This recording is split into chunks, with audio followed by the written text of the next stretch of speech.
Alors, bonjour à toutes et à tous. Merci pour cette opportunité. Heureuse d'être là avec vous aujourd'hui et de participer à cette magnifique conférence à Gilles Lille. C'est ma première fois avec vous. Merci à tous ceux qui sont là et qui veulent savoir comment on peut apprendre de notre quotidien et développer la mentalité du testeur, comment on peut aller même plus loin de nos projets, de notre activité quotidienne et développer davantage cet état d'esprit, cette mentalité. J'ai un grand plaisir à partager mes idées et ma présentation avec vous.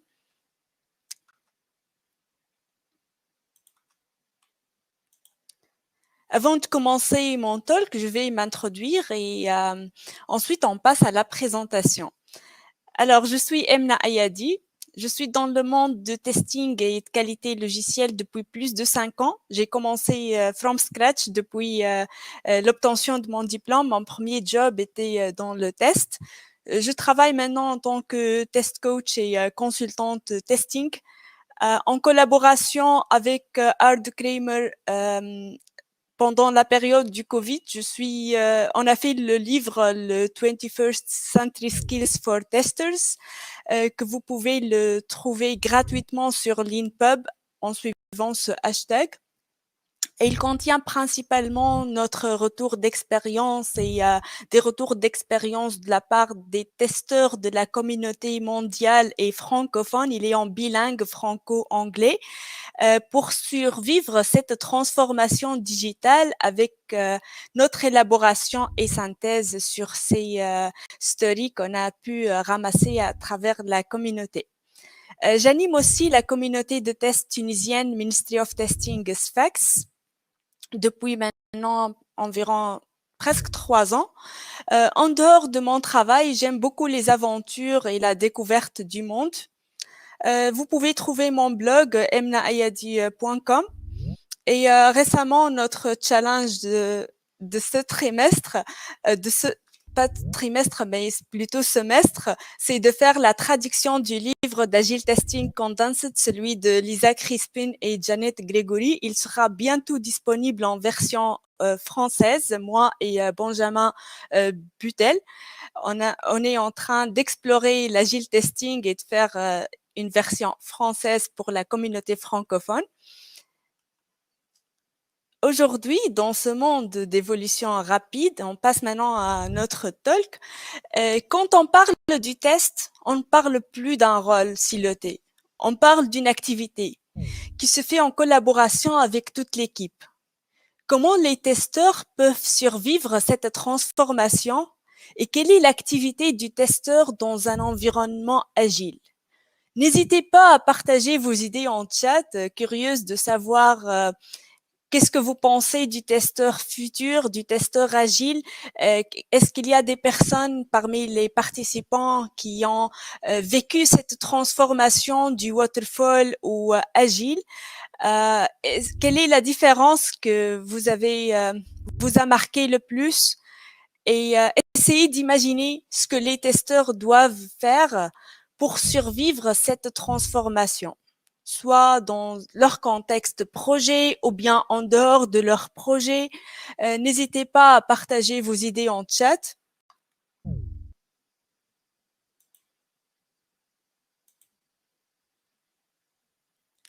Ah, il n'y a pas de slide?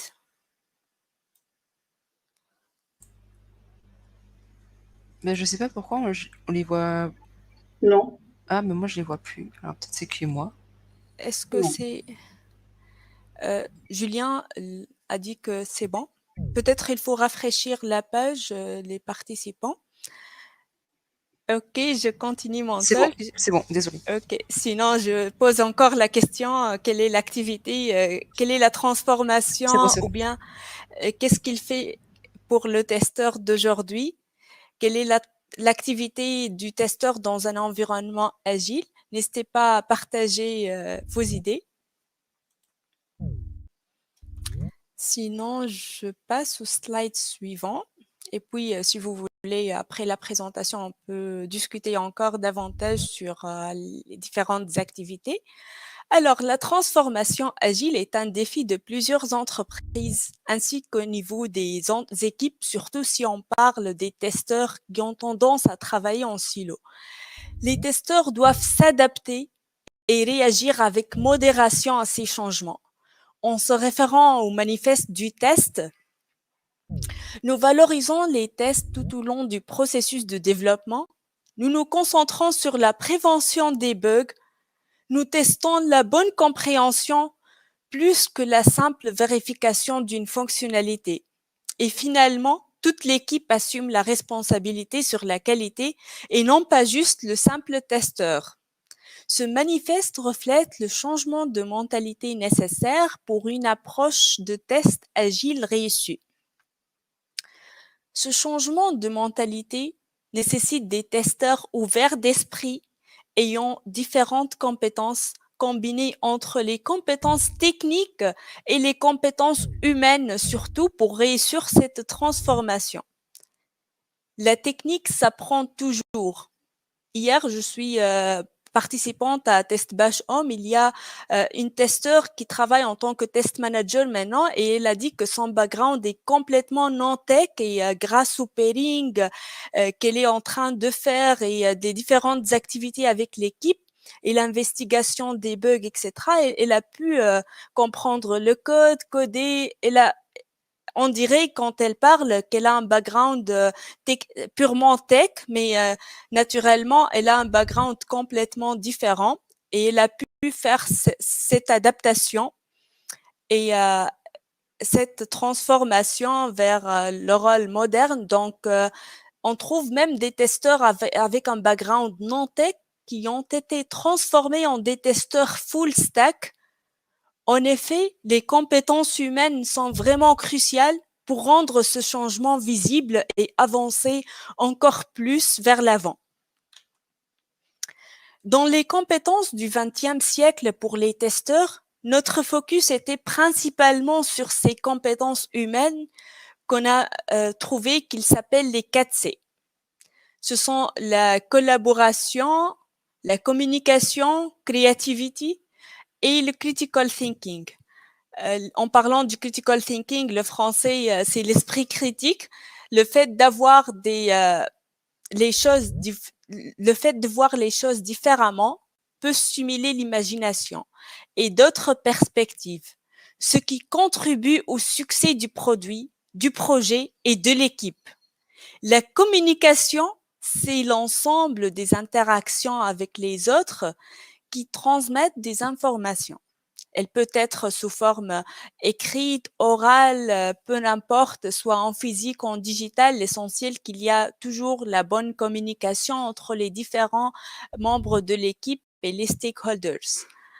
La collaboration, le troisième C, c'est l'acte de travailler ou de réfléchir ensemble pour atteindre un objectif. Et la créativité, c'est vraiment essentiel. C'est la capacité d'un individu ou d'un groupe d'imaginer, construire ou de mettre en œuvre un nouveau concept pour découvrir une solution originale à un problème. Dans cette conférence, je vais me focaliser sur les différentes activités qui ne sont pas directement liées au test et vous allez découvrir comment on peut les appliquer pour être un meilleur testeur et développer vos compétences même en dehors de vos heures de travail et de votre projet. Tout d'abord, je vais commencer par la pensée créative, qui est la capacité à considérer quelque chose autrement. Il peut s'agir d'une nouvelle approche pour résoudre un problème. Un testeur créatif doit penser au-delà du flux normal d'un testeur et votre curiosité peut vous rendre encore plus créatif en posant des questions qui vous permettent de mener une analyse plus fine de la situation d'une manière constructive, basée sur un questionnement systématique de façon à tourner le problème dans tous les sens, le décomposer dans toutes ses dimensions et ouvrir le champ des solutions possibles. En effet, pour bien organiser vos idées et piloter vos tests, Pensez à structurer vos questions. Explorez et imaginez plus de cas de test. Je vais donner quelques exemples de la part des testeurs qui m'ont inspiré avec leurs idées. Kevin Ginsenbergs a décrit comment il a pu identifier certaines lacunes dans les exigences à l'aide du paradoxe du chat de Schrödinger.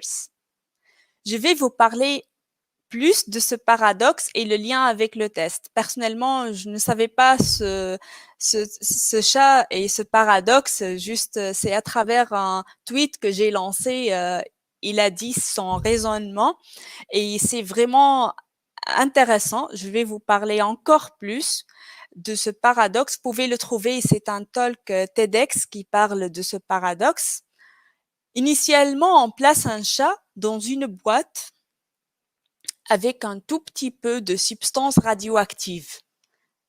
Lorsque la substance radioactive se désintègre, elle déclenche un compteur qui provoque la libération d'un poison ou d'une explosion qui tue le chat. Le chat se retrouve à la fois mort et vivant en même temps. Maintenant, imaginez la situation d'un téléphone mobile où vous avez une connexion Internet et tout d'un coup, celle-ci est interrompue parce que vous êtes entré dans un ascenseur. Cela nous arrive toujours, n'est-ce pas? Ce moment précis entre le signal et l'absence du signal. Comment l'application doit réagir lorsqu'elle traite les informations cruciales, comme par exemple un paiement en ligne? Le plus important pour nous, comment tester quelque chose qui fonctionne et ne fonctionne pas en même temps? Le fait d'imaginer ce paradoxe et ensuite essayer de faire le lien avec ce qui se passe dans vos tests, vous allez avoir plus d'idées et plus d'exploration. Du coup, vous allez développer encore vos tests exploratoires et peut-être vous participez à la prévention des bugs mieux qu'elle se passe tard au cycle de développement logiciel. Pensez aussi à visualiser vos idées et votre apprentissage sous forme de sketch note. Ça va vous aider à améliorer votre écoute, ce que vous avez vraiment besoin dans vos réunions.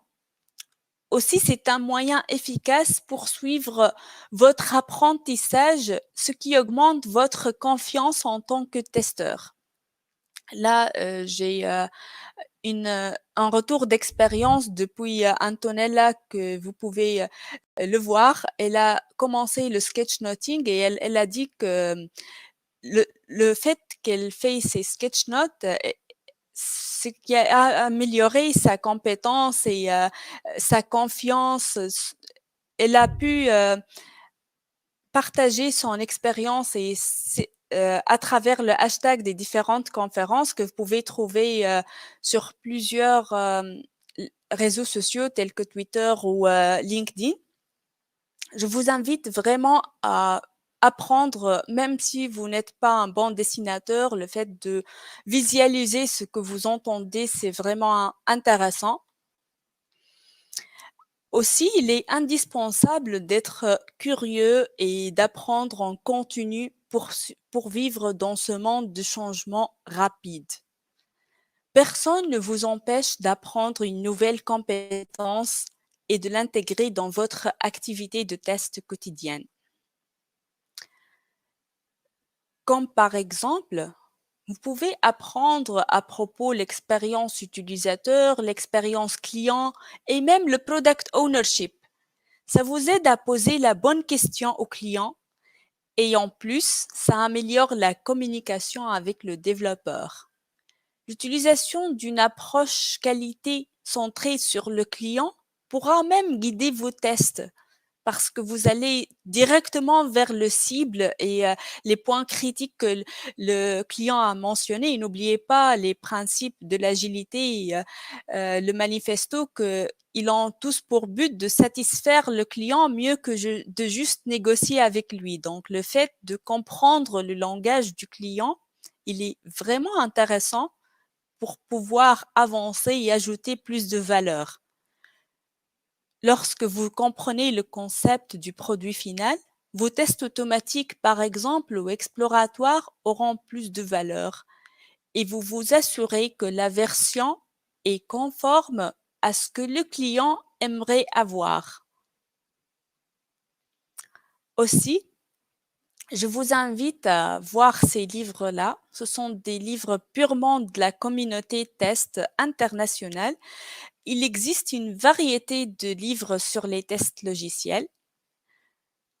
Pensez tout d'abord à voir, il y a pas mal de livres que vous pouvez les trouver. Mais il y a ces livres-là, ce qui est particulier, ce ne sont pas des livres classiques avec des chapitres du début jusqu'à la fin avec une seule histoire. Ce sont des combinaisons.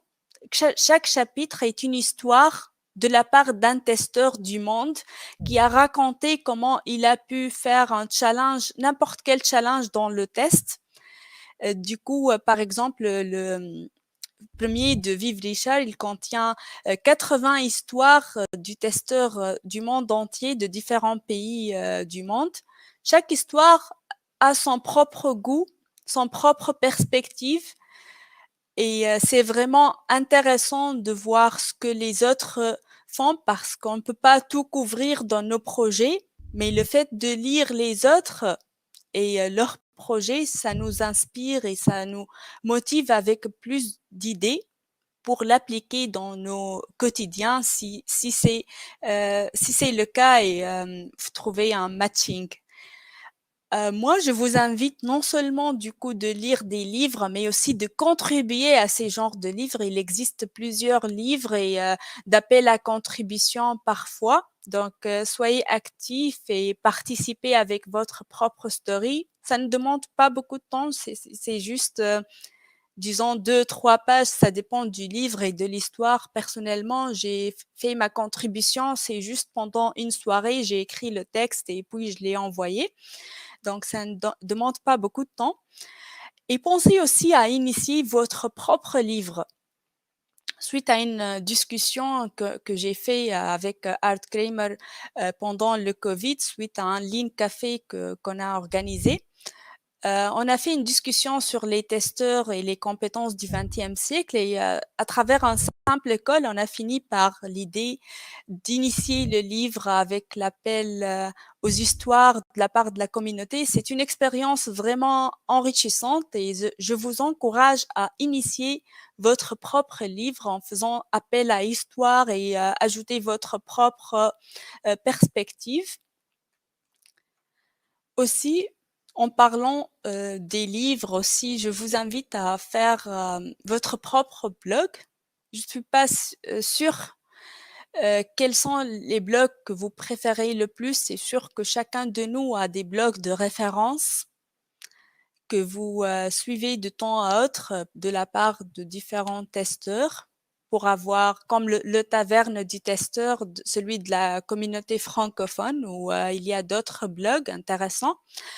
Là, on apprend toujours de la part de ces blogs, surtout si c'est notre première expérience dans le test, on n'a pas le background nécessaire, mais à travers les blogs, on peut avoir d'autres retours d'expérience, ce qui est vraiment enrichissant.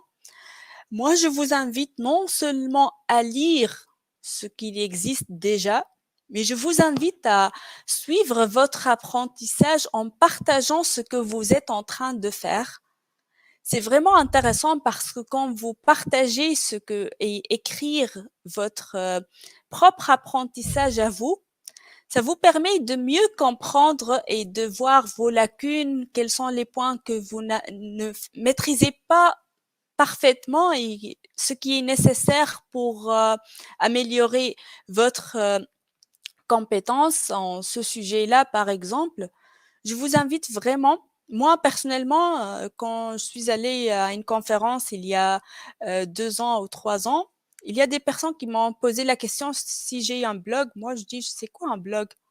À ce moment-là, je ne sais pas les blogs et comment faire. Mais petit à petit, j'ai fait comme objectif de 2020 de lancer mon propre blog. Et je trouve que c'est intéressant de visualiser mes apprentissages à travers plusieurs articles.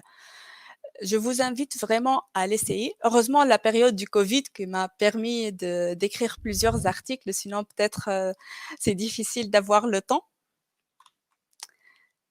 Autre chose, passons à autre chose très intéressante et très récente. Un nouveau média social vient de sortir il y a juste 2 mois qui s'appelle Racket.com.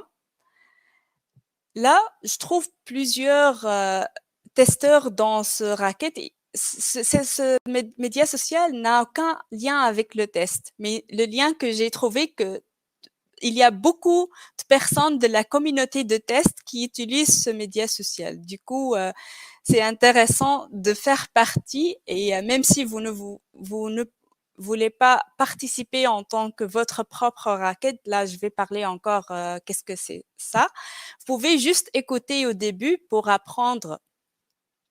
En fait, faire une racket, c'est comme partager au lieu d'écrire un blog, partager un simple message au bout de maximum 9 minutes pour parler de quelque chose que vous voulez, soit dans le test ou autre. Et puis, ça se publie directement. Vous n'avez pas la chance de faire la relecture ou de réécouter votre message. C'est directement, ça passe au live, qui est vraiment un challenge, même pour parler en public déjà. C'est pas évident parce que on n'a pas la chance de réviser justement directement au public. Et il y a la notion d'apprentissage des autres. Il y a plusieurs raquettes sur les tests et il y a des volets, on les appelle volets. C'est le fait de poser une question et puis tout le monde répond, chacun avec 9 minutes, son expérience par rapport à cette thématique. Là, j'ai trouvé beaucoup d'exemples. Par exemple, cette raquette à propos, quel est le pire test automatique que vous avez vu? Quand vous écoutez cette raquette, chacun a son propre expérience et c'est complètement différent des autres. Ça vous invite à penser de nouveau pourquoi ce test n'est pas bon et vous comparer à vos tests. Peut-être ça vous aide avec des nouvelles idées à améliorer vos tests automatiques qui existent déjà. Il y a plusieurs personnes. Parmi les personnes, il y a un test automatique.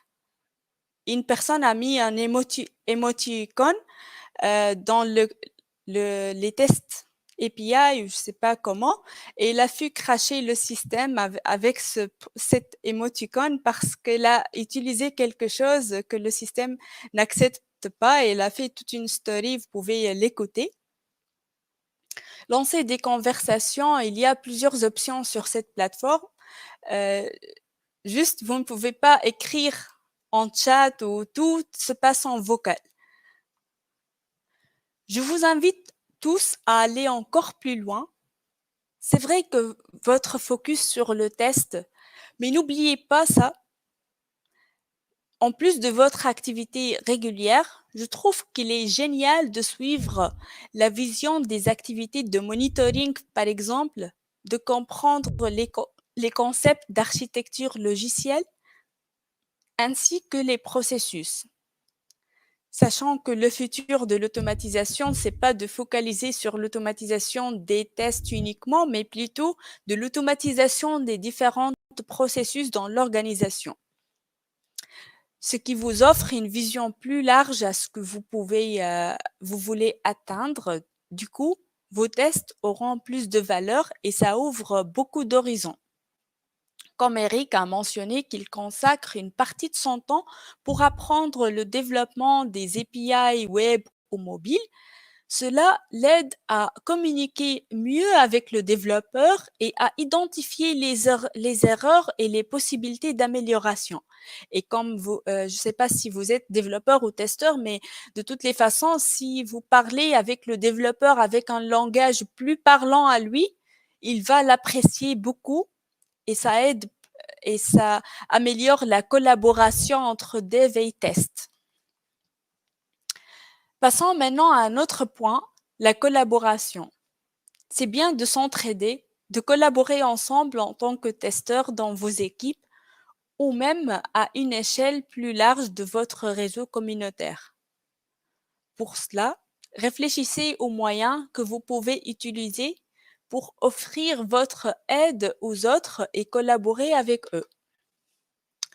Par exemple, vous pouvez revoir la présentation de quelqu'un d'autre pour une conférence ou bien à l'échelle interne, lui donner votre avis et le pousser vers l'avant avant sa conférence. C'est vraiment important et ça pourrait même générer de nouvelles idées et différents échanges et différentes opportunités d'apprentissage. Moi, par exemple, parfois, je fais des échanges avant de faire la présentation et le fait de communiquer avec quelqu'un d'autre l'intelligence collective est plus importante que l'intelligence individuelle et ça nous pousse avec plus d'idées.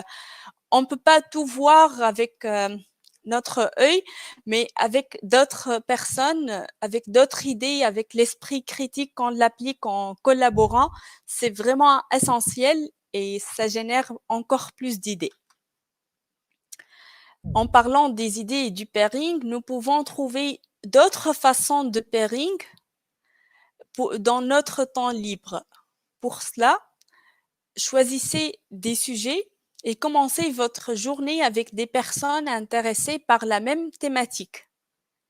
Il y a le testing tour que Elizabeth Hooke l'a défini il y a quelques années. C'est vraiment intéressant, qui permet de faire des sessions sur différents sujets pour partager et apprendre de l'autre sur le sujet qui vous intéresse le plus dans votre métier que vous avez déjà choisi. J'ai aussi créé la Tester Story sur mon blog.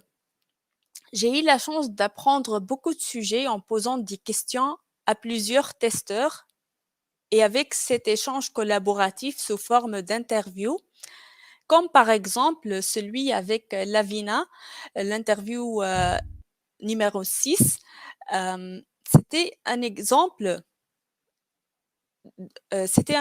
d'échange entre comment elle a appliqué le data science et le testing,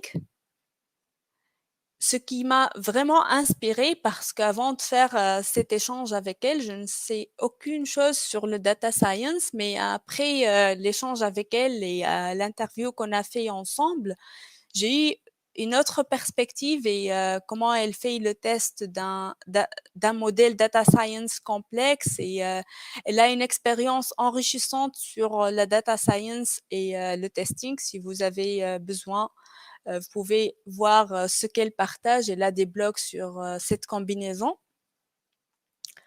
Un autre exemple avec des testeurs qui ont un background initial un peu différent et comment ils ont raconté leur journée, comment ils ont pu surmonter cette différence de background pour devenir des testeurs dans leur projet.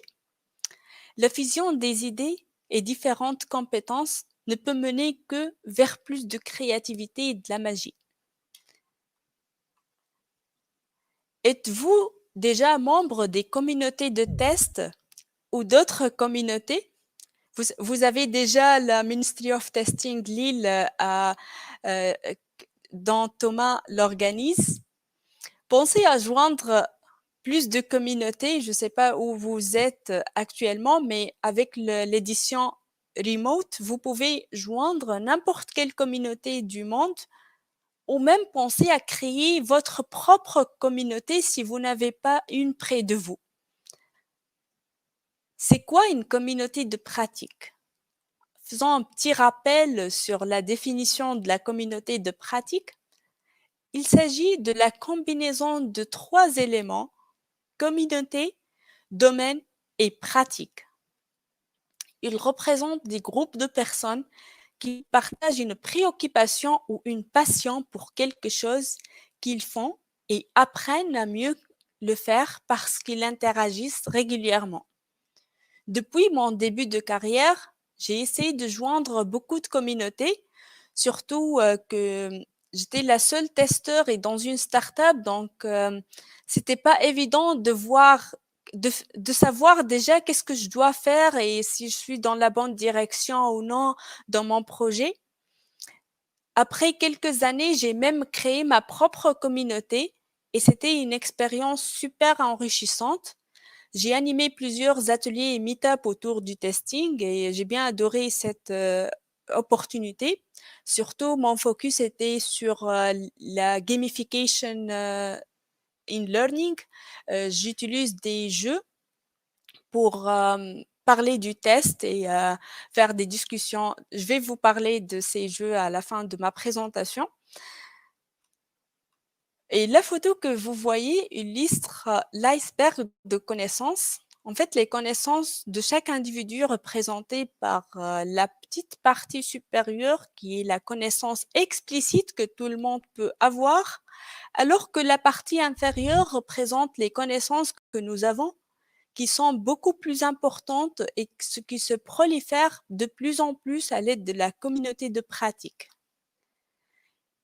Il faut savoir comment utiliser cette connaissance. La connaissance est un trésor, mais la pratique est la clé pour l'obtenir.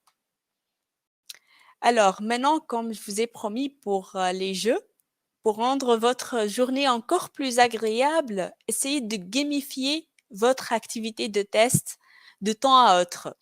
Je vais vous donner quelques exemples. Je ne sais pas si on a le temps de les détailler assez rapidement ou non.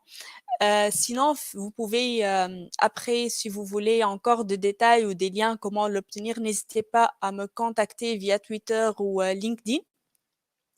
Parmi les jeux amusants que j'ai vraiment appréciés, c'est le premier jeu que j'ai eu l'occasion de l'avoir, c'est le Risk Storming. Le Risk Storming, c'est un jeu qui contient 100 cartes avec différentes idées. Et l'idée, c'est au début, définir qu'est-ce qu'on veut tester. Par exemple, un module lié à une application, même si juste une imagination au cours d'un meet-up, même si ce n'est pas un exemple réel, et vous pouvez l'utiliser vraiment dans vos projets, dans votre contexte projet, pour définir les risques et établir votre stratégie de test.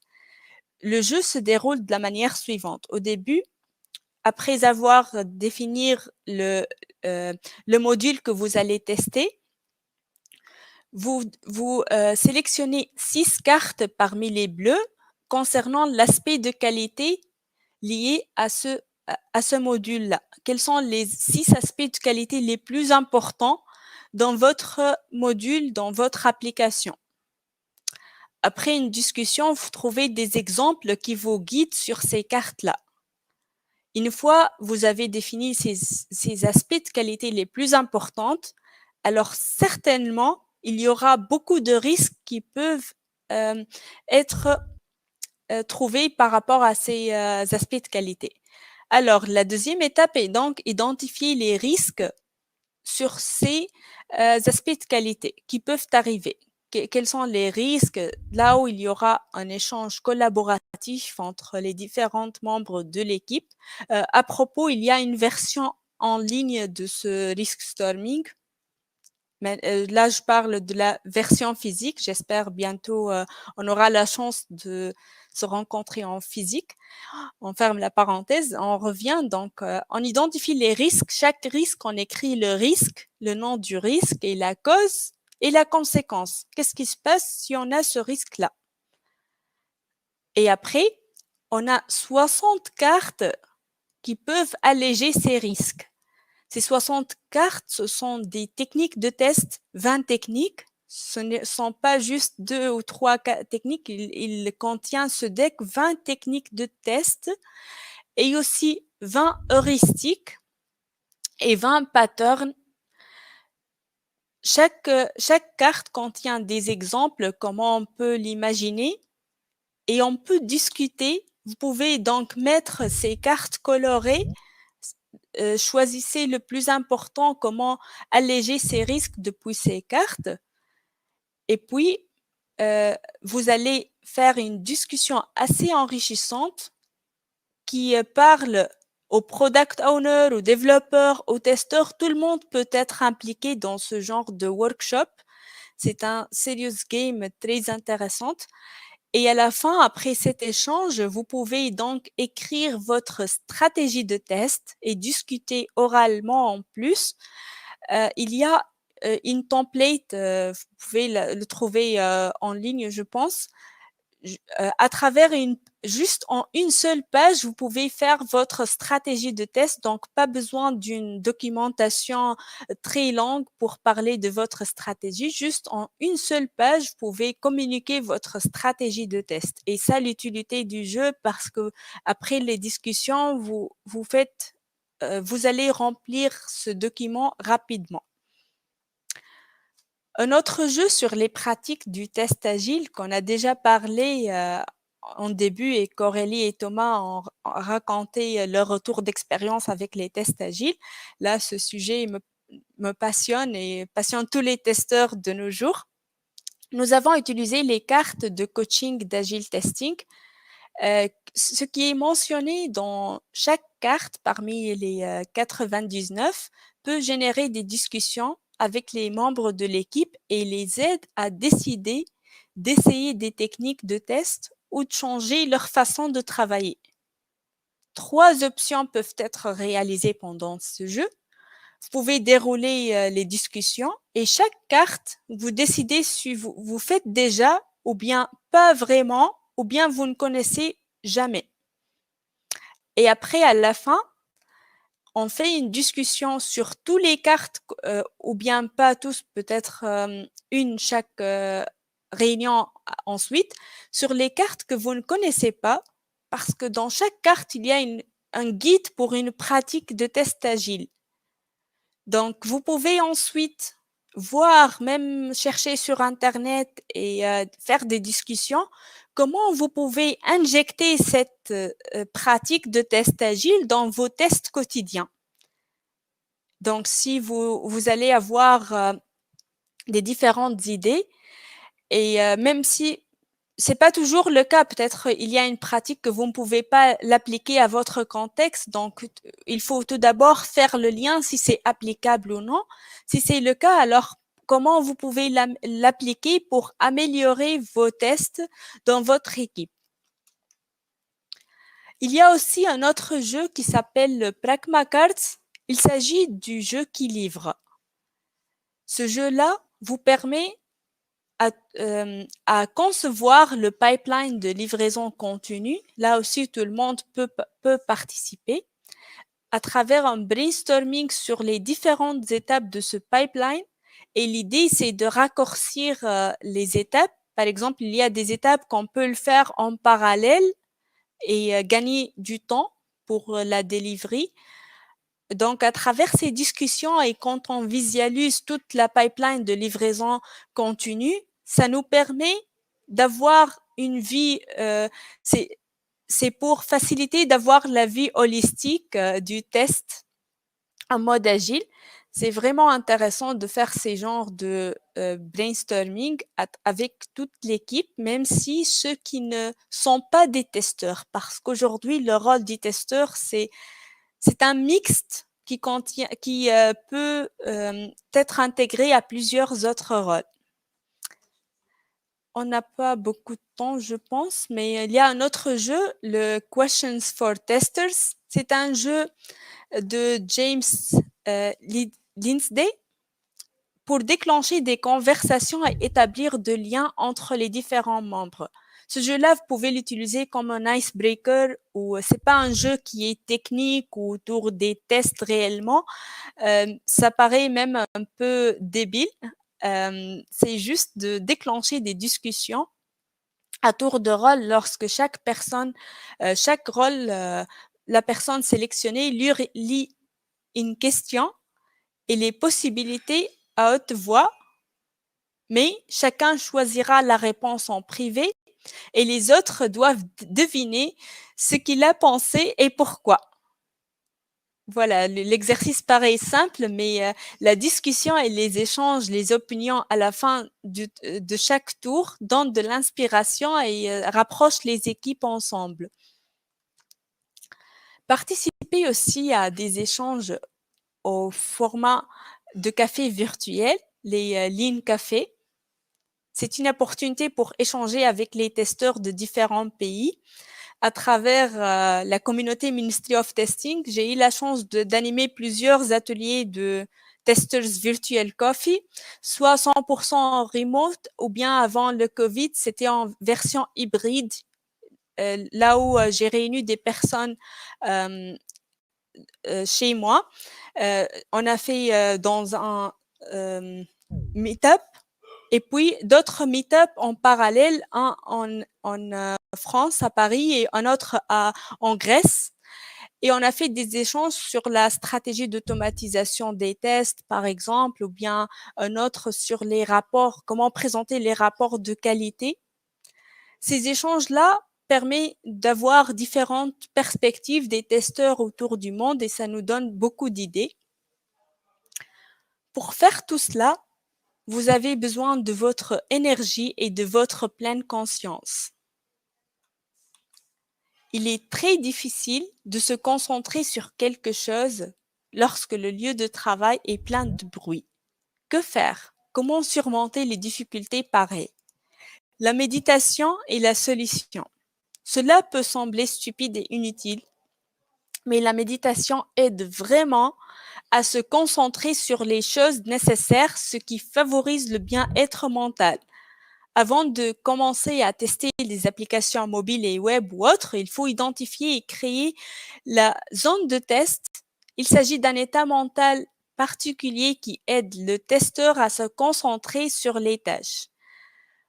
Pour atteindre cet état, il faut méditer pendant 5 à 7 minutes avant de commencer votre activité de test. Très vite, avec l'aide de la méditation, un testeur restera calme et concentré, même dans une pièce pleine de bruit. Soyez donc patient et effectuez vos tests logiciels d'une manière efficace. Trouvez votre concentration. On parle des testeurs de forme de T. Ce sont à la fois des généralistes et spécialistes qui ont une large connaissance, un état d'esprit créatif, diriger la culture de la qualité, rechercher des améliorations. Soyez ouverts à l'apprentissage et au changement. C'est ce que nous avons besoin, ces testeurs motivés.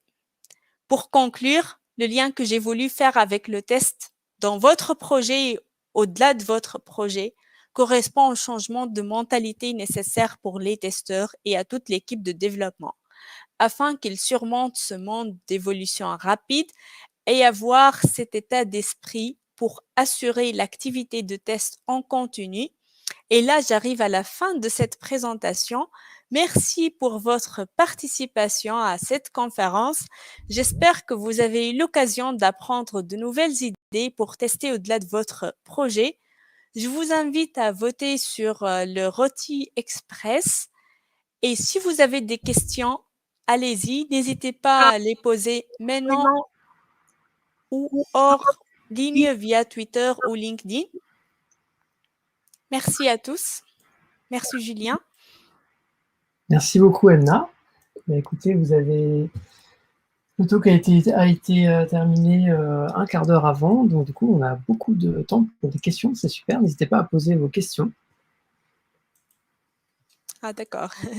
J'ai pensé que j'ai dépassé le temps, donc j'ai même dépassé quelques slides. Ah, non, tu as... Ah super.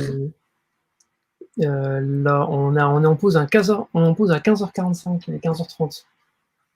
Donc, nous avons 10 minutes pour les questions et 5 minutes de marque. Pas forcément nécessaire quand on a une pause, mais voilà. Donc, n'hésitez pas. Si tu veux, tu peux aussi détailler des points à la demande de certains participantes ou participants, peut-être. Voilà. J'ai pas encore capté de questions sur le chat. Mais voilà, c'est le moment.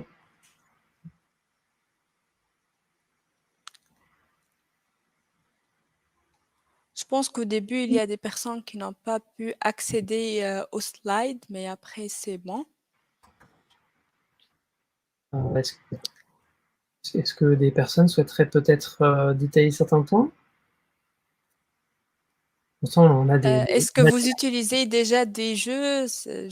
J'ai hâte d'écouter vos retours d'expérience si vous utilisez des jeux liés au test. C'est un sujet que me passionne toujours et j'aime avoir les jeux. J'aime savoir plus d'idées sur les jeux liés au test logiciel. Les jeux axés sur le test, je n'utilise pas, mais ça m'intéresse, dit Aurélie. Oui, on peut échanger sur ce sujet-là. En fait, j'ai fait la plupart des jeux sont. Thomas a dit que si j'ai fait les jeux uniquement avec les testeurs ou bien avec toute l'équipe. Merci pour cette question. En fait, la plupart des jeux sont dédiés au début pour la communauté test, mais parfois je trouve des personnes qui ne sont pas directement liées au test, mais ils sont intéressés de nous joindre pour faire ces jeux-là. Donc, c'est intéressant d'inclure, par exemple, des développeurs dans la conception de la pipeline DevOps. Ça permet d'échanger autour du développement du test et ça améliore le lien entre développeurs et testeurs.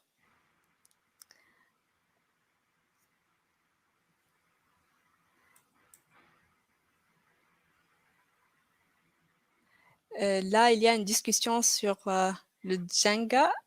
J'ai pas utilisé ce jeu.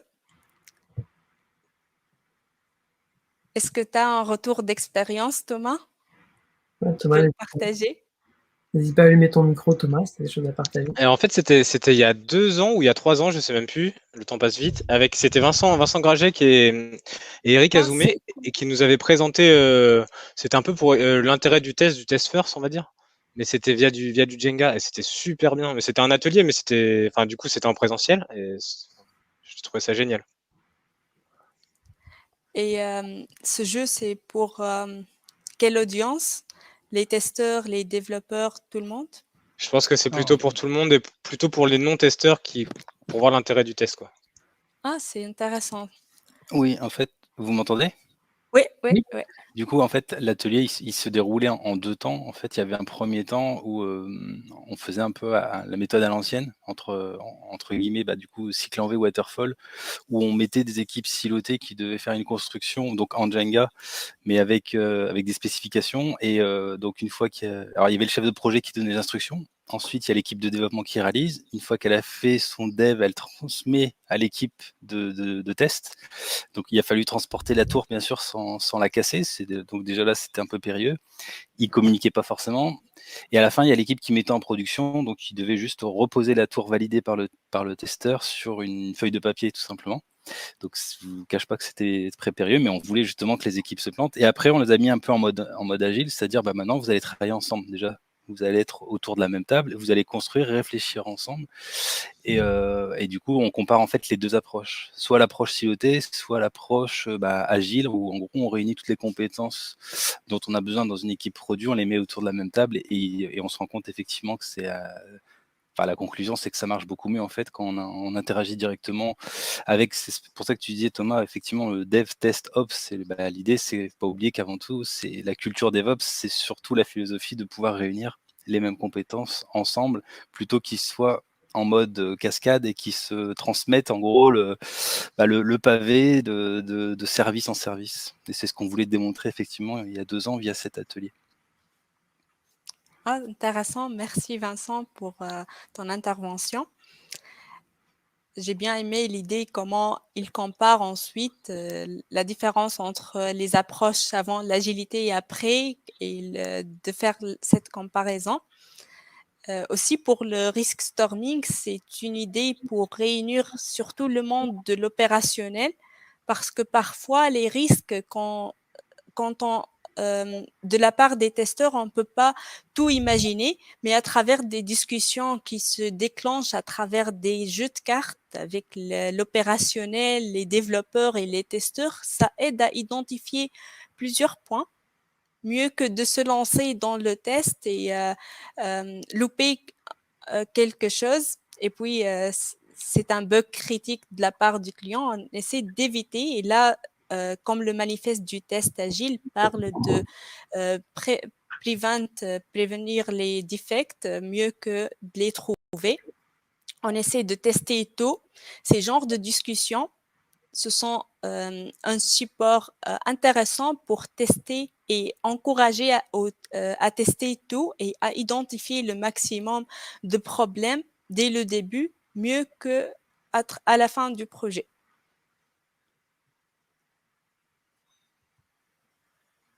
Pour quelqu'un qui démarre from scratch et pas d'environnement technique, quels sont les conseils sur les premiers pas pour prendre la bonne direction et progresser? Merci Annie pour cette question. En fait, les testeurs qui démarrent from scratch, ça c'était déjà mon cas en 2015. Je ne connais même pas que le métier de test existe. J'ai intégré une start-up parce que je connais un peu de l'ingénierie financière, vu mon stage de fin d'études était quelque chose en finance. Et donc, j'ai fait cette découverte moi-même avec quelques orientations du chef de projet. Je vous invite à identifier votre terrain. Même si vous ne connaissez pas le technique, essayez tout d'abord de commencer avec les tests manuels et le métier test déjà. Et puis, pour l'environnement technique, je vous invite à Test Automation University. Essayez d'identifier votre environnement et ce que vous avez besoin pour valider votre projet. Il y a beaucoup de cours en ligne gratuits sur Test Automation University. Ça m'aide personnellement beaucoup à comprendre, surtout qu'on est dans un monde de technologies qui sont différentes et d'un projet à un autre, tout peut changer. Donc, même un testeur avec une expérience en Selenium, un jour, il s'intègre dans une nouvelle équipe avec un autre projet. C'est un peu différent. Donc, le fait de voir des cours en ligne ou bien de lire des blogs, d'intégrer à des communautés, il y a beaucoup de workshops qui se déroulent en ligne. Ça nous aide beaucoup. Et comment faire aussi? Vous pouvez avoir le base de la côté théorique, comme par exemple les certifications, soit BBST, soit STQB. Essayez d'avoir ce bagage théorique et puis faire le lien avec le pratique. Comment donner une culture de testeur à une équipe agile? Je trouverais dommage de limiter cet état d'esprit. Je n'y vois que du gain pour tout. Alors, comment développer cette culture? Je ne sais pas quel est votre contexte, si on veut développer à partir de quoi? Quel est l'état actuel? Annie, est-ce que vous pouvez nous envoyer en chat quel est votre état actuel ou bien depuis comment... Oui, c'est okay. Mieux comme ça. Oui, désolée, tout à l'heure ça fonctionnait pas. Non, c'est pas. Ma question était effectivement, on avait une configuration où on avait un testeur dans mon équipe. On était une équipe de 5-6 personnes. Moi, je suis PO. Et en fait, contexte Covid, etc., réduction budgétaire, on a perdu nos testeurs qui avaient certaines pratiques, des choses comme ça. Et moi, ce qui m'a interpellée, c'est qu'au début de ta slide, tu parlais de curiosité, tu parlais de pas mal de choses. Et moi, je me disais, comment est-ce que, avant d'arriver au testeur, parce que là, on doit faire 100 un petit peu, tu parlais de curiosité, pas mal de choses. Je trouvais peut-être même intéressant, justement, pour que le testeur ne se focalise pas que sur les bugs qu'il va recevoir. Exactement. Est-ce qu'il n'y a pas des choses qu'on peut récupérer pour que déjà les personnes en amont soient dans cette culture pour justement rendre le test aussi plus intéressant et sortir un peu de ce que tu disais, de sortir de la partie bug, mais d'aller vraiment dans les principes que tu as donnés. Et je me dis, ça doit être plus facile pour le testeur si l'équipe est un peu dans la même démarche. Et je me demandais si tu avais identifié des choses comme ça qui permettaient que l'équipe de la personne qui rédige son besoin, de la personne, se mette dans une démarche comme ça qui va faciliter le test et permettre de sortir un peu juste du développement et avoir quelque chose finalement de plus riche. Voilà, c'était ça le sens de ma question. Ok, merci pour l'explication. Ouais. En fait, déjà, est-ce que vous connaissez déjà les principes de test modernes? Il encourage vraiment sur cette collaboration et toute l'équipe. Il ne parle pas d'un simple rôle siloté, mais plutôt la collaboration. Et parmi leurs principes, il y a un principe qui veut dire que même si un jour on enlève un testeur de l'équipe, il faut que le test marche tel qu'il est. Pas dans le sens d'ignorer les personnes qui testent, mais de faire la culture du test sur toute l'équipe. Je vous invite à écouter leur podcast, le A/B Testing. Ils parlent beaucoup de ces sujets-là. Mais moi, en bref, je peux dire que le fait d'initier et d'encourager les développeurs à faire le minimum de tests, à écrire des tests unitaires, là, c'est déjà un premier pas. De faire des rétros et d'inviter toute l'équipe, les testeurs et les développeurs, peut-être faire des sessions de tests exploratoires et essayer d'orienter un peu vos testeurs et vos développeurs, même s'il n'y a pas un rôle dédié au test, mais le fait de faire des sessions de tests exploratoires, c'est enrichissant pour toute l'équipe. Et vous pouvez aussi, à travers un atelier d'example mapping et tester tout, essayer de bien comprendre la spécification. C'est intéressant pour les autres membres de l'équipe de bien comprendre la spécification. Là, on parle déjà des tests statiques sans parler encore du code. Ça peut développer cette culture. Et les tests agiles parlent de la culture de test sur toute l'équipe, le whole team approach. C'est intéressant que chacun peut être involvé dans ces pratiques. Comme Vincent a dit, les trois amigos, oui, c'est intéressant de faire du BDD ou le TDD, permettent de bien embarquer le testeur en amont sur les sujets. Aurélie et Thomas ont déjà parlé ça dans leur conférence. Vous pouvez utiliser le langage qui est compréhensible par tout le monde, tel que le Jerkin. Ça évite que la QA arrive en bout de chaîne, car il y a souvent une belle plus-value lors de la phase de conception. J'espère que je vous ai orienté un peu. Oui, les tests modernes sont intéressants. Ils parlent de cette fusion. Merci pour la question encore une fois. N'hésitez pas si vous avez plus de questions.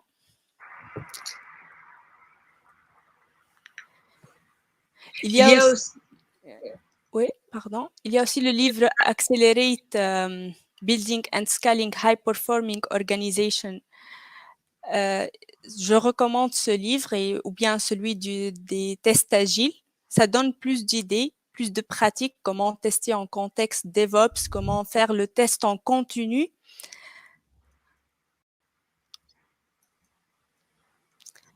Ok, merci beaucoup Emna. C'est l'heure de la pause, mais comme dans une conférence classique, vous êtes tout à fait libre de rester dans cette salle à continuer à discuter avec Emna ou de prendre une pause. C'est comme vous voulez. En tout cas, nous reprenons à 16h15 dans les autres salles de conférence. Donc, n'oubliez pas de laisser un rôti à Emna. Et voilà. Donc, merci beaucoup Emna pour ce super talk et je vous laisse quartier libre. Merci Julien et merci à tous les participants pour l'intervention, des questions et tout. Oui, le titre du livre, je vais partager.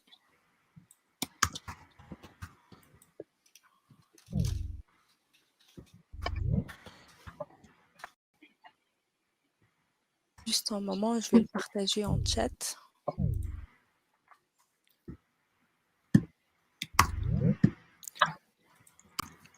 Emna, Oui. j'avais une petite question là pour toi.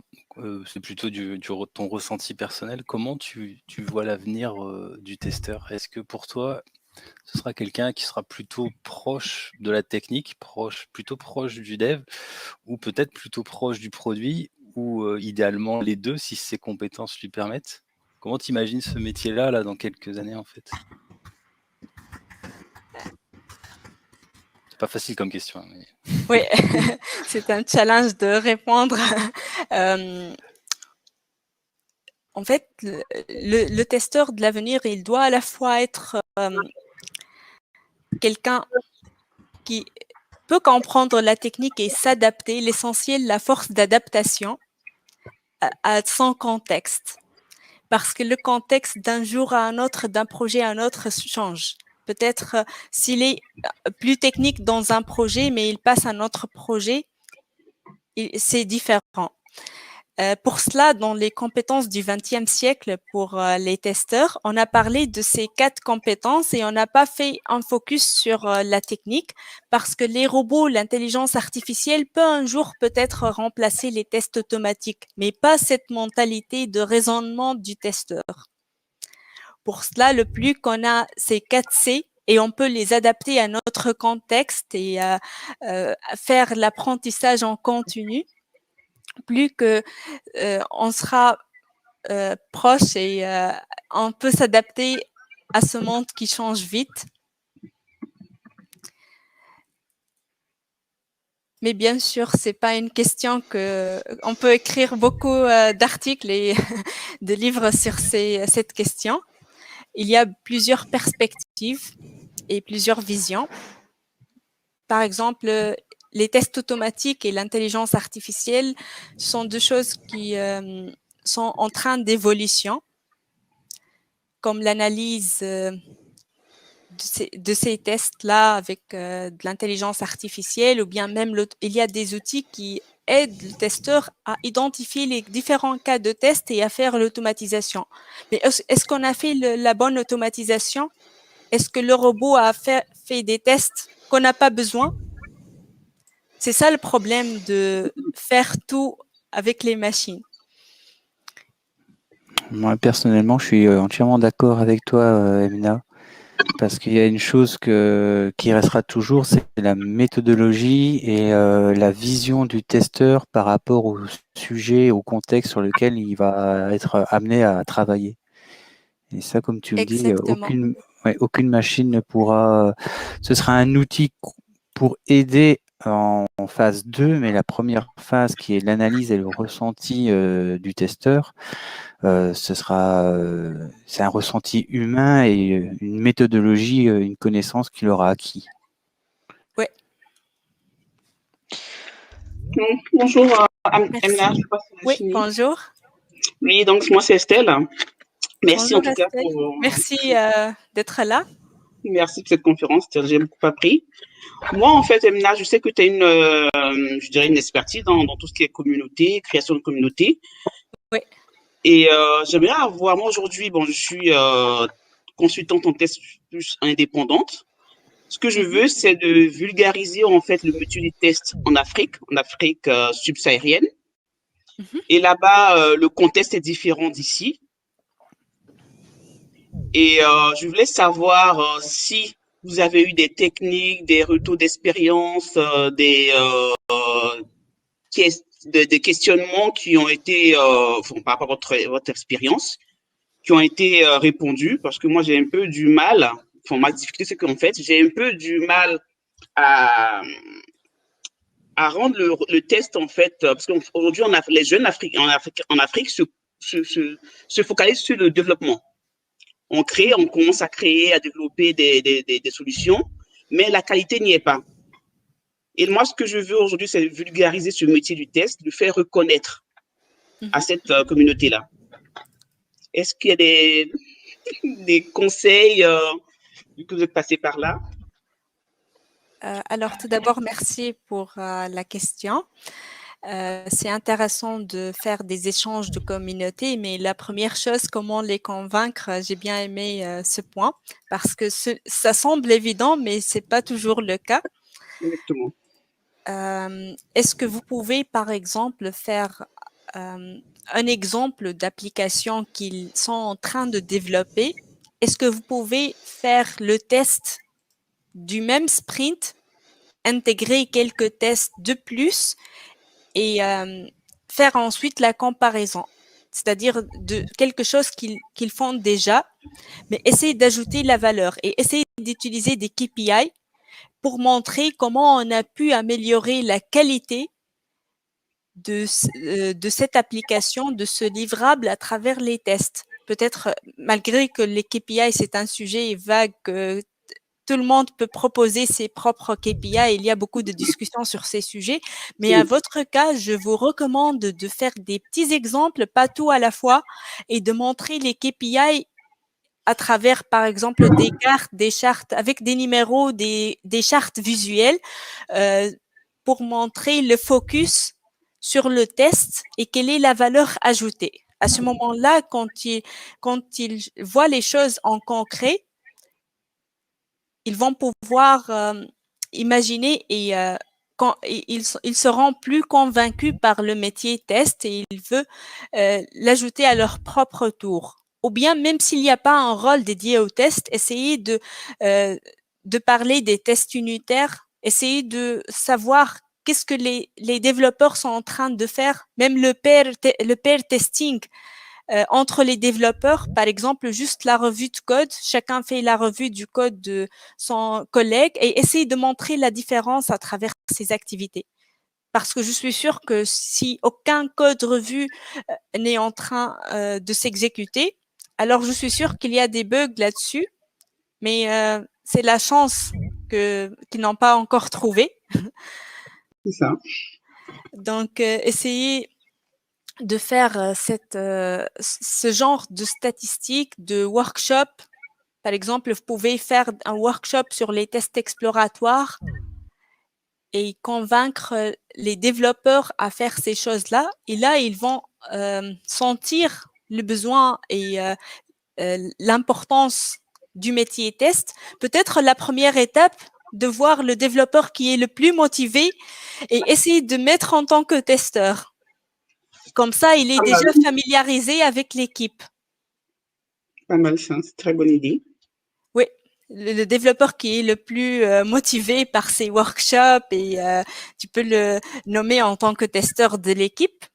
Là, avec le background développeur et il devient testeur, c'est vraiment intéressant. Donc, il sait bien comment communiquer avec les équipes et petit à petit, peut-être invite-le à faire des certifications en parallèle de tests et essayer de le motiver pas à pas. Il va certainement adorer le métier et il sera passionné. Essayez de communiquer ces échanges, ces avancements. D'accord. Ah, très bien. En tout cas, merci Emna. Merci. Merci Estelle. On aura l'occasion d'échanger peut-être un peu plus en privé après. Ok, merci. oui, avec plaisir. Je me permets de rebondir, c'est donc Dimitri, sur ce que tu viens de dire, qui est la motivation. Par rapport à ton expérience et à les différents projets ou différentes rencontres que tu as déjà effectuées, pour toi, quelles seraient les meilleures solutions pratiques pour motiver ou pourquoi pas remotiver certains testeurs qui auraient perdu la vision que en fait notre métier de testeur est très valorisant et ce n'est pas simplement vérifier que ça fonctionne, c'est beaucoup plus que cela. Oui, merci Dimitri. Donc, la question, c'est comment motiver encore plus les testeurs, pas oui, toute l'équipe ou en remotiver, général. voilà, c'est ça, ou remotiver des testeurs. Vous pouvez, par exemple, penser à des icebreakers. Vous pouvez chercher des jeux qui se font généralement en agilité et l'appliquer pour les testeurs.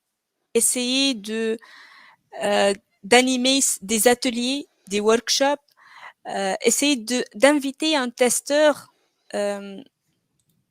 à faire une présentation sur un sujet qui le maîtrise le plus. Dans ce cas, il va être plus motivé parce que vous avez sollicité son aide ou son apprentissage pour aider la communauté. Le matin, j'ai assisté à une conférence. Ils ont dit que faire participer ceux qui ont le moins jeune, plutôt les plus jeunes à l'équipe, qui ont récemment joindre l'équipe et qui n'ont pas encore la confiance, essayer de les motiver et donner la parole en premier pendant les rétros ou bien les cérémonies Scrum, parce que dans ce cas, ils vont avoir la motivation mieux que de voir juste les seniors parler. Et personnellement, j'ai vécu ce sentiment quand des seniors parlent et on peut pas prendre la parole parce qu'on a peur si on se trompe, si on ne sait pas quoi dire, quoi répondre, donc vaut mieux rester sans parler. Donc, une façon de les motiver, essayer d'encourager toujours à prendre la parole, de remercier pour leurs efforts et faire des ateliers qui inviter les testeurs et les non-testeurs, essayer de rapprocher et pas testeur contre développeur, parce que il existe toujours cette vision, le testeur trouve les bugs, le développeur, non, c'est pas un bug, ça marche dans mon laptop. Donc, essayer d'éliminer et de faire un rôle de toute l'équipe, c'est intéressant. Oui, je suis entièrement d'accord avec toi et je partage la même vision et je me permets de rebondir par rapport à ce que Vincent a mis dans le chat. C'est vrai qu'aujourd'hui, est-ce qu'on doit encore dire testeur ou bien est-ce qu'on a vraiment une nouvelle fonction? Je pense que voilà. Testeur n'est plus le bon terme pour notre métier. Oui. Déjà dans mon premier slide, si vous vous rappelez, pas le premier, mais j'ai éliminé le terme le rôle, j'ai mis activité. Quelle est l'activité du testeur dans un environnement agile? Parce que ce n'est plus un rôle. Le testeur, il y a une caricature qui tourne sur Internet. Il dit que le testeur est un peu de Scrum Master, un peu de développeur, un peu de DevOps, un peu de quoi d'autre, un peu de Release Manager, là, un peu de PO, comme si une combinaison de tous les rôles sont tous dans le rôle du testeur. On trouve souvent cette caricature sur les réseaux. Donc, le message ici, que le métier est un métier qui couvre plusieurs aspects sur plusieurs parties du projet et c'est pour cette raison on parle des tests en continu.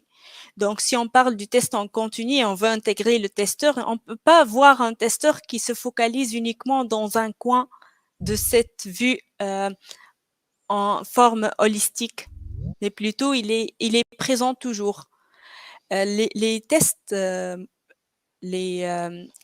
modernes parlent du coaching on test et pas juste un rôle du test, c'est-à-dire être un membre qui bouge et qui peut ajouter de la valeur à toute l'équipe, soit côté dev, par exemple pairing avec le développeur et essayer de comprendre qu'est-ce que vous pouvez ajouter pour ces tests unitaires, par exemple. Essayez d'ajouter plus d'idées, plus de techniques de tests pour les développeurs qui travaillent en silo, si c'est le cas. Ou bien pour les autres experts métiers, par exemple, si un expert sécurité, là, on parle des tests non fonctionnels, vous pouvez faire un pairing avec lui et essayer d'injecter votre vision en tant que testeur avec ces tests en sécurité. Peut-être il fait la bonne chose que vous n'avez pas en tant que testeur, mais il n'a pas la bonne structure des cas de test ou bien les tests techniques. Donc, si vous faites la combinaison et le pairing avec quelqu'un d'autre domaine et dans le même projet, c'est intéressant et vous allez apprendre encore plus de lui et il va apprendre de vous aussi. Donc, ce mélange est intéressant. Donc, pour répondre à la question de Vincent, doit-on toujours dire testeur? On peut dire qu'il participe au test. Là, il y a le terme quality coach parce qu'il aide l'équipe. Là même, la notion de test manager est en train d'être éliminée. Je vois, ouais, je trouve que la notion de quality owner, quality coach, il y a même des nouvelles notations. Donc, il y a certains qui disent que le fait d'être nommé testeur, l'essentiel, qu'est-ce que j'ajoute à l'équipe, peu importe si j'occupe un rôle de leader ou bien de manager ou bien de simple testeur. Donc, l'essentiel, quelle est ma valeur ajoutée pour le projet? Oui, Thomas a dit j'adore testeur, testeuse. Ah, carrément. C'est ça qu'on fait au final, on teste. Oui, on aide les autres à tester. C'est ça, moi j'assume. Merci pour ces échanges intéressants au chat. Ce sont nous les testeurs et les testeuses qu'on assume. C'est à nous de revaloriser nos activités en fait. Je pense que c'est ça, comme Emna l'a dit. Ce n'est plus qu'un rôle qu'on endosse, ce sont des activités, c'est une responsabilité qu'on doit mettre en valeur. Oui, l'essentiel, quelle est la valeur ajoutée? C'est ça.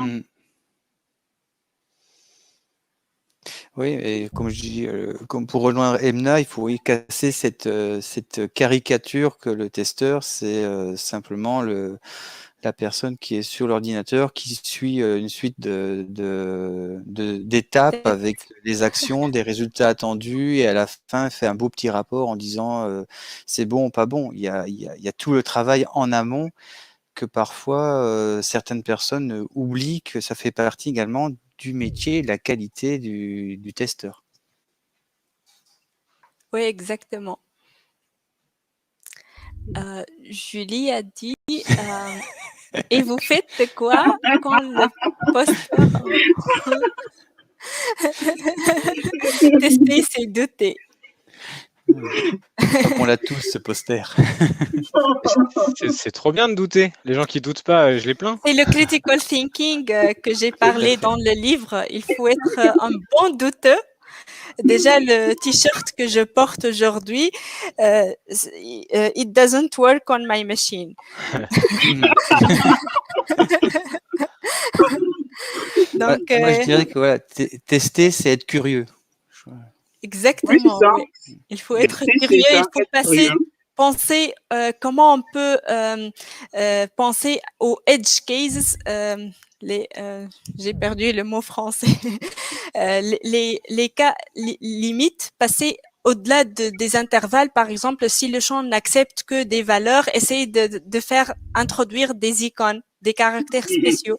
Moi, personnellement, quand je suis en train de tester un logiciel qui fait le flashing des ECU, Electronic Control Units, j'ai fait à la place du fichier XML des données du client, j'ai fait l'upload du fichier de mon visa il y a 2 ans, un fichier PDF lié au visa.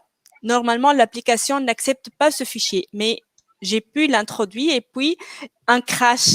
Toute l'application s'est bloquée et toute l'équipe a dit que t'as fait quoi? Et après, ils ont remarqué que ce bug à cause du fichier que j'ai introduit. Et après, tout au long de notre projet, durant plus que 2 ans, à chaque fois, il y a un champ et ils me disent « Emna, est-ce que tu peux tester avec ton formulaire de visa ?» Parce que j'essaie toujours de penser à d'autres cas qui ne sont pas triviales. C'est comme ça qu'on peut casser le software. C'est ça. C'est plus que douter, c'est investiguer, c'est voilà, explorer. On va au-delà du doute là en fait. Hein. Ouais. Oui, On il faut va là où toujours on nous passer attend au pas. test limite. Voilà.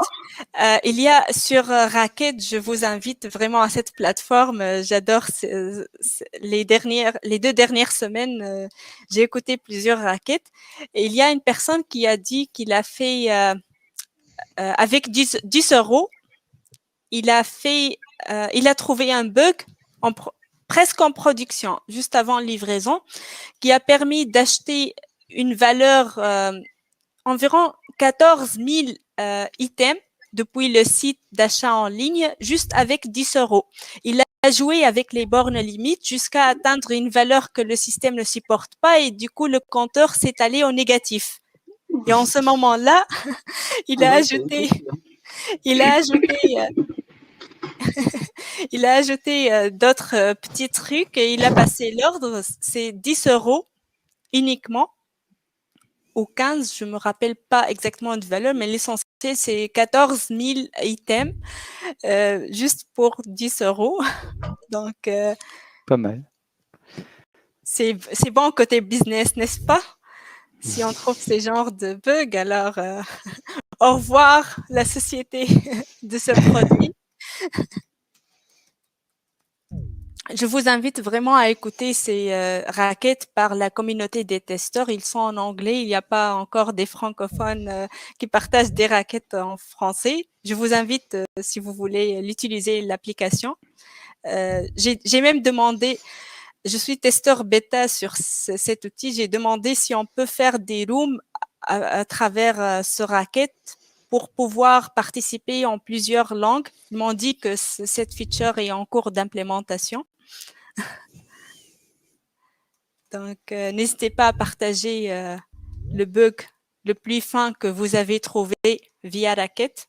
J'ai hâte d'écouter vos expériences. Je suis sûre que chacun a une expérience magique avec les bugs qu'ils ont trouvés.